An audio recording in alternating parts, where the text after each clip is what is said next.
श्रीमान, हाँ यह सच है कि मानसून की प्रतिकूलता के कारण हमारे देश के कुछ राज्य जैसे महाराष्ट्र, गुजरात, कर्नाटक और आंध्र प्रदेश पूरी तरह से सूखे की चपेट में आए हैं। हमारे मानसून विभाग को यह उम्मीद थी कि विगत वर्ष के समान इस वर्ष भी सामान्य रूप से वर्षा रहेगी, लेकिन ऐसा नहीं हुआ। लगभग 2 महीने बीत गए श्रीमान, लेकिन मानसून का इन राज्यों के कुछ जिलों में अब तक कोई ठिकाना नहीं। इसका जीवंत और ज्वलंत उदाहरण हमारे सामने महाराष्ट्र का है। महाराष्ट्र के कुल 35 जिलों में से 17 जिलों के 11,900 गांव ऐसे हैं उपाध्यक्ष जी कि जो पूरी तरह से सूखे की चपेट में आए हैं। दूसरी तरफ गुजरात के भी महाराष्ट्र जैसे ही सूखे की हालत है। सौराष्ट्र और कच्छ को मिलाकर करीब 250 लोग ऐसे हैं जो भयावह सूखे के शिकार हैं। और इसी तरह से कर्नाटक के 16 जिलों में, आंध्र प्रदेश के 15 जिलों में तथा राजस्थान के करीब राज्य के 26 जिलों में से 10 जिलों में सूखाग्रस्त घोषित करार कर दिया गया है। और इसी प्रकार लगभग 40,000 से ज्यादा गांव अध्यक्ष जी इन 5 प्रदेशों को मिलाकर भयानक सूखे के शिकार के कारण सूखाग्रस्त घोषित करार कर दिए गए। श्रीमान शिवाजीराव भोसले, धन्यवाद करता हूँ क्योंकि आपने मुझे सूखे जैसी गंभीर स्थिति की ओर माननीय कृषि मंत्री जी का ध्यान आकर्षित करने की अनुमति दी। इसलिए मैं पुनः आपका एक बार धन्यवाद करता हूँ। श्रीमान, देश के कई राज्य जैसे महाराष्ट्र, गुजरात, आंध्र प्रदेश, कर्नाटक के कई राज्य सूखे के कारण तथा उत्तर प्रदेश और मध्य प्रदेश में ओलावृष्टि के कारण किसानों की बहुत गंभीर समस्या हुई है। पिछले साल भी सूखा था, मगर इस साल का सूखा 1972 और 1986 के सूखे से भी ज्यादा गंभीर है। महोदय, लगातार 2 साल सूखे के कारण पीने के पानी की भी समस्या आ रही है। महाराष्ट्र के लगभग 17 जिलों में से 11,900 गांवों को सूखाग्रस्त घोषित कर दिया गया है। उनमें से 4,000 गांवों को टैंकरों द्वारा पानी दिया जा रहा है। महोदय, आने वाले अप्रैल और मई में यह भी हो सकता है कि लोगों को 10-10 किलोमीटर दूर जाकर भी पानी लाना पड़ सके। अरे, महाराष्ट्र के मुख्यमंत्री ने तो यह भी बताया है कि इस साल पानी ट्रेन से भी लाना पड़ेगा। महोदय, महाराष्ट्र के 17 जिलों में, कर्नाटक के 16 जिलों में, आंध्र प्रदेश के 15 जिलों में तथा गुजरात के 10 जिलों में सूखे के कारण अकाल पड़ा हुआ है, जिसके कारण लगभग 40,000 गांवों को सूखाग्रस्त घोषित कर दिया गया है। महोदय, मेरा कहना है कि इस साल की स्थिति बहुत ही गंभीर है। लोगों को रोजगार नहीं, पीने के लिए पानी नहीं, जानवरों के लिए चारा नहीं। केंद्र सरकार ने तो इन मामलों को गंभीरता से लेना चाहिए, मगर क्या केंद्र सरकार इस पर गंभीर है? महोदय, अगर केंद्र सरकार इस पर गंभीर है तो उन्हें लोगों को यह दिखाना चाहिए। महोदय, इसलिए मैं माननीय कृषि मंत्री जी से यह निवेदन करता हूँ कि लोगों को रोजगार दिया जाए, जानवरों के लिए चारे की समस्या को दूर किया जाए तथा पानी की सुविधा की जाए। महोदय, इस साल की गंभीर स्थिति पुनः न हो, इसलिए किसानों के ऊपर सिंचाई कर तथा कर जमाए को नष्ट किया जाए और उन्हें मुआवजा दिया जाए। धन्यवाद। आकर्षित करना चाहूंगी, पूरे गुजरात में सूखा पड़ा हुआ है। आज गुजरात में पूरे देश के परप्रांतीय अपनी अपनी रोजी रोटी कमा रहे और अपने परिवार का गुजारा कर रहे। और इसी गुजरात में आज सूखा पड़ा हुआ है। गुजरात में सौराष्ट्र का हिस्सा आता है, जहाँ भौगोलिक स्थिति के कारण पहले ही पानी की कमी रही थी। किसानों ने 3-3 बार बीज खरीदे, बुआई की। कम बारिश के कारण किसानों ने बैंकों, साहूकारों से कर्ज लिया था। किसानों को अपने पशुधनों को घोड़े के मोल पर बेचना पड़ रहा है। वे अपने पशुओं को खिलाने के लिए चारा तक नहीं खरीद पा रहे। गुजरात के किसानों को सूखाग्रस्त घोषित कर उनके लिए तुरंत राहत पहुंचाने की जरूरत है। मजदूरों के लिए अनाज की व्यवस्था कीजिए। धन्यवाद। श्री शिवाजीराव भोसले और श्रीमती सुंदराबेन पटेल ने सूखे की गंभीर स्थिति की ओर चर्चा उठाई। माननीय मंत्री जी, सबसे गंभीर समस्याओं को निपटने के मामलों को सरकार ने प्राथमिक वरीयता देनी चाहिए, क्योंकि जैसे कई एक ऐसे प्रदेश है जो सूखे की मार झेल रहे हैं। उनमें महाराष्ट्र, गुजरात, कर्नाटक, आंध्र प्रदेश ऐसे कई राज्य शामिल हैं। ऐसे सूखाग्रस्त इलाकों को सरकार ने प्राथमिक वरीयता देनी चाहिए तथा खाद्यान्न, पानी, जानवरों के लिए पेट्रोल तथा किसानों के लिए रोजगार तत्काल उपलब्ध करवाने चाहिए। सरकार ने दीर्घकालीन नीति अपनानी चाहिए। भारत को स्वतंत्र होकर 66 साल हो गए, 66 साल, लेकिन इन 66 सालों में भारत जैसा देश सूखे जैसी गंभीर समस्याओं का आज भी सामना कर रहा है। महोदय, कई साल 17 लोग मर चुके और 52 आने थे प्राकृतिक आपदा से नष्ट हुए। एक तरफ भारी वर्षा तो दूसरी तरफ सूखे के कारण नुकसान। केंद्र सरकार के पिछले 8 साल के कार्यकाल में वहाँ 14 बार विपदा आई तो राज्य सरकार ने 50,000 करोड़ की मांग की, लेकिन अभी तक केंद्र सरकार की तरफ से सिर्फ 3,000 करोड़ ही दिए गए, मतलब सिर्फ 6% दिया गया। छोटी दृष्टि दिखाई जा रही है। वहाँ कमेटी की सिफारिश है सूखे के कारण नुकसान के लिए प्रति हेक्टर 25,000 रुपये दिए जा रहे हैं, लेकिन सिर्फ 10,000 रुपये दिए जा रहे हैं। हमारे प्रदेशों में भारी वर्षा के कारण 400 मंडलों से नुकसान और 273 मंडलों में सूखा घोषित कर दिया गया है, लेकिन अभी तक केंद्र और राज्य सरकार की तरफ से किसानों को 1 रुपये की भी सहायता नहीं दी गई। सरकार ने लोगों को रोजगार दिलाने के लिए नरेगा जैसी योजना चलानी चाहिए। इसके साथ पीने के पानी का भी सवाल है। सरकार ने 150 फीट पर बोरिंग की हुई है, लेकिन वाटर 300 फीट पर मिलता है, इसलिए लोगों को पीने का पानी नहीं मिल पाता। मैं सरकार से निवेदन करता हूँ कि वो काश्तकारों का पूरा कर्जा माफ करे और उन्हें चारा पानी और सूखा सहायता राशि दें।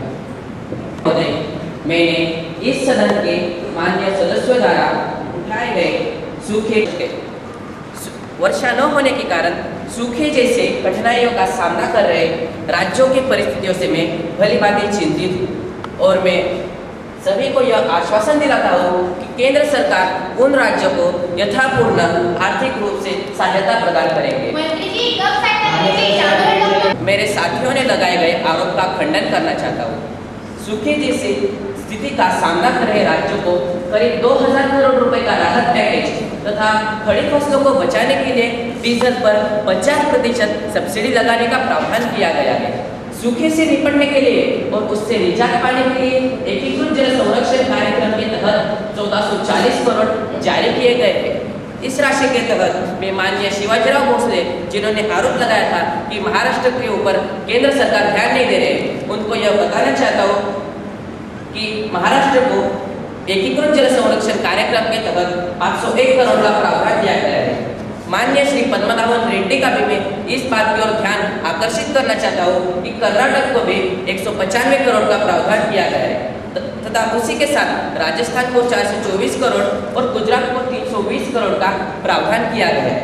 सूखा प्रभावित क्षेत्रों में पेयजल आपूर्ति की स्थिति में सुधार लाने के लिए 453 करोड़ का प्रावधान किया गया है, जिसके अंतर्गत महाराष्ट्र को 125 करोड़, कर्नाटक 17 करोड़ तथा राजस्थान को 158 करोड़ का प्रावधान किया गया है।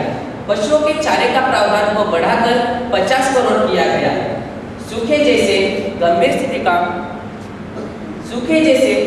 स्थिति से निपटने के लिए हम कृत संकल्प है और मेरा सभी राजनीतिक दलों से यह अनुरोध है कि वह आरोप प्रत्यारोप के राजनीतिकरण न करे तथा दलगत राजनीति से ऊपर उठकर सरकार की सहायता करे, ताकि हमारी जनता को यह संदेश प्राप्त हो कि पायघट्ट जमिनीत रोवून सह्याद्रीसारखा ताट आहे, पायघट्ट जमिनीत रोवून सह्याद्रीसारखा ताट आहे, झुंजावून सांगा या संकटांना कि तुमची या भारत देशाची गाठ आहे, तुमची या भारत देशाची गाठ आहे।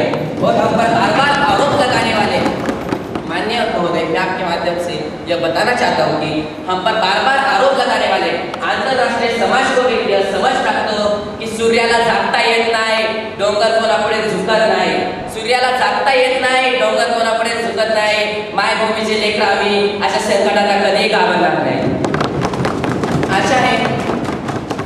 आप सभी से हमें वांछित सहयोग प्राप्त होगा। धन्यवाद। राज्य संसद की ओर से महामहिम श्री केंद्रीय स्मिथ, ब्रिटेन संसद के अध्यक्ष तथा ब्रिटेन संसदीय प्रतिनिधिमंडल के आदरणीय सदस्य जो हमारे अतिथि के रूप में भारत यात्रा पर आए, मैं उनका स्वागत करता हूँ। माननीय Bill Gates, miss Powell, miss Florina, प्रतिनिधिमंडल सोमवार को यहाँ पर पहुँचा है तथा इस समय वे विशेष रूप से बैठे हुए हैं। हम अपने देश में उनकी सुखद एवं लाभप्रद यात्रा की कामना करते हैं तथा उनके माध्यम से ब्रिटेन सरकार एवं ब्रिटेन के मित्र लोगों को हार्दिक शुभकामनाएं देते हैं। अब कार्यसूची का अगला विषय विधेयक पर चर्चा। माननीय सदस्य श्रीमती महिला एवं बाल विकास मंत्री जी। अध्यक्ष महोदया, 2013 को पुनः स्थापित करने की अनुमति दी जाए। प्रश्न ये है कि मैं स्थापित करने की अनुमति दी जाए। Those in a favor of bill will say ayes and those in against will say no. Ayes. I think the ayes have it, the ayes have it and the ayes have it. माननीय महिला एवं बाल विकास मंत्री जी, विधेयक पेश किया जाए। मैं बाल श्रमिक निवारण विधेयक 2013 सदन के सामने रखती हूँ तथा प्रस्ताव करती हूँ कि इस विधेयक पर विचार किया जाए। The motion is moved that the Child Labour Action Bill 2013 be taken into consideration. महिला एवं बाल विकास मंत्री। अध्यक्ष महोदय, मैं यह प्रस्ताव करती हूँ कि बाल श्रम को रोकने तथा उससे संबंधित संपूर्ण बिंदुओं अथवा प्रासंगिक मामलों के लिए प्रावधान करने वाले इस बाल श्रमिक विधेयक पर सभी दलीय राजनीति एवं संकीर्ण भावनाओं से ऊपर उठकर पूर्ण निष्ठा से विचार किया जाए। श्रीमान सदन, हमारे देश के एक शहर के कांच के कारखाने में काम करते हुए बाल श्रमिकों की दर्दनाक मृत्यु ने हम सभी को द्रवीभूत कर दिया तथा इस प्रथा को समूल नष्ट करने के लिए सोचने को विवश कर दिया। वैसे बाल श्रम को मिटाने के लिए हमारे देश में हमेशा अनेक संवैधानिक और विकासात्मक कदम उठाए गए हैं। मजदूरी करने वाले बच्चों को शोषण से बचाने, उनके कार्यक्षेत्र में सुधार लाने तथा जोखिम वाले व्यवसायों में बच्चों का काम न करने आदि से संबंधित निषेध और नियमन अधिनियमन 1986 को बनाया गया है।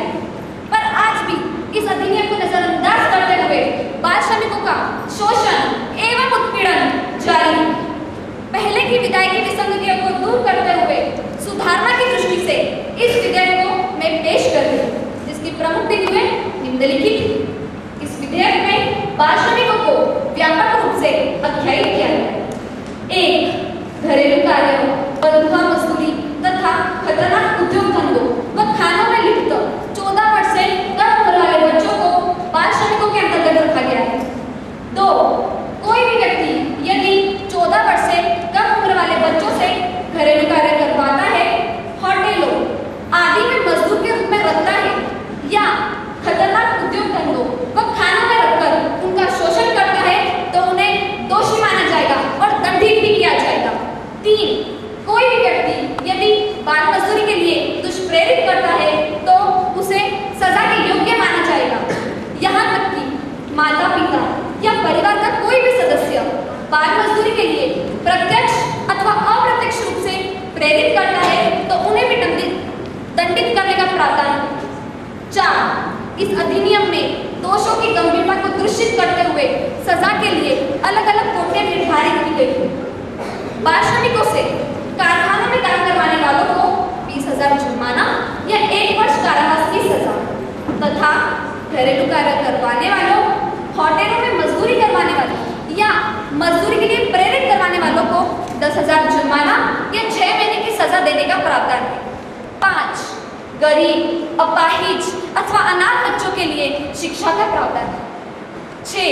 यदि कोई भी बालक से अत्यधिक दबाव में कोई भी खतरनाक काम करवाता है तो हमने इस बात का भी प्रावधान किया है कि न्यायालय कार्य का स्वरूप और परिस्थिति देखकर अपराधी को सजा दे सकता है। इस विधेयक में विशेष अदालतों की भी घोषणा की गई है। प्रस्तावित अधिनियम के लागू होने से पूर्व के सभी बाल श्रमिक कानून रद्द हो जाएंगे, लेकिन यदि किसी निरस्त कानून के अधीन कोई कार्यवाही पहले की गई है तो उसे अधिनियम के तद्रुप प्रावधान के अंतर्गत माना जाएगा। अध्यक्ष महोदया, मुझे पूर्ण विश्वास है कि सदन के सभी सदस्य दलीय भावनाओं से ऊपर उठकर इस विधेयक का स्वागत करेंगे तथा बाल श्रमिक जैसी इस कलंकित प्रथा के समूल उन्मूलन में अपना महत्वपूर्ण योगदान देंगे। इन शब्दों के साथ मैं यह प्रस्ताव करती हूँ कि बाल श्रमिक निवारण विधेयक 2013 पर विचार किया जाए। प्रस्ताव पेश किया गया है कि बाल श्रमिक निवारण विधेयक 2013 प्रभावशाली ढंग से लागू करने तथा संबंधित एवं प्रासंगिक मामलों के लिए प्रावधान करने वाले विधेयक पर चर्चा की जाएगी। माननीय सदस्य श्रीमान श्यामलाल साहू जी। अध्यक्ष महोदय, मैं इस विधेयक का समर्थन करता हूँ। हाल ही में हुई बाल श्रमिकों के